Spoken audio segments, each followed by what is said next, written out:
وہ لوگ جن کو ہم دے چکے ہیں کتاب یتلونہ حق تلاوت، وہ پڑھتے ہیں اس کو جیسے پڑھنا چاہیے.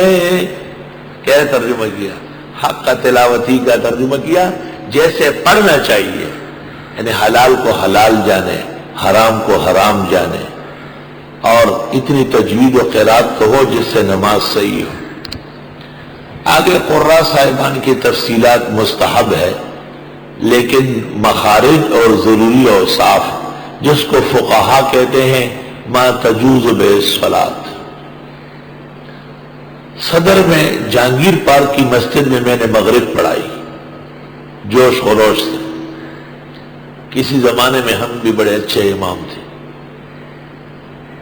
عشق نے غالب نے کما کر دیا ورنہ ہم بھی آدمی تھے کام کے. تو ایک آدمی نے کھڑے ہو کر کہا یہ کون سی قرات ہے؟ میں نے کہا یہ زرولی کی قرات ہے.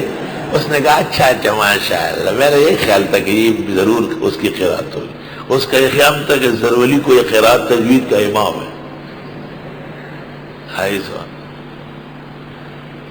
اور ایک یہاں گلشن میں تھا، جس جگہ نماز پڑھ لیتا تھا.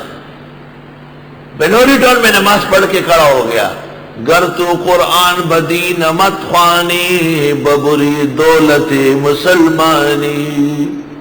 مجھے پتا تھا کہ ہر جگہ یہ پڑھتا ہے. جب یہاں آ کے نماز میں کھڑا ہو گئے، میں نے 2 طالب کھڑے کیے. جب یہ کھڑے ہو کے کچھ کہنے لگے تو ایسا کس کے رکھو کہ یہاں سارا خون بہنے لگے، کیونکہ توہین کر رہے دین کی. بدماش، اول درجے کا بدماش. عمر بھر کے لیے اصلاح ہو گیا، اب یہیں بیٹھا رہا، ٹھیک ٹھاک ہو گیا ہے. ہر ملاقہ ہے گر تو قرآن بدین مت خوانی ببری دولت مسلمان فلا حول ولا قوت الا باللہ. یاد رکھنا فقہا کہتے ہیں قرات اتنی کافی ہے کہ جس سے نماز کی صحت ہو جائے، بس کافی ہے. آگے تفصیلات استحباب کے درجے میں ہے، اور کچھ کہتا نہیں ان کو. الذین وہ لوگ آتیناہم الکتاب جن کو ہم دے چکے ہیں کتاب، یتلونہ وہ پڑھتے ہیں اس کو حق تلاوتی جیسے حق ہے اس کے پڑھنے کا. اولئک یؤمنون بہ یہ لوگ ایمان رکھتے ہیں اس قرآن پر. ومن یکفر بہ جو اس کو نہ مانے فاولئک هم الخاسرون پس وہ لوگ گھاٹے میں ہوں گے.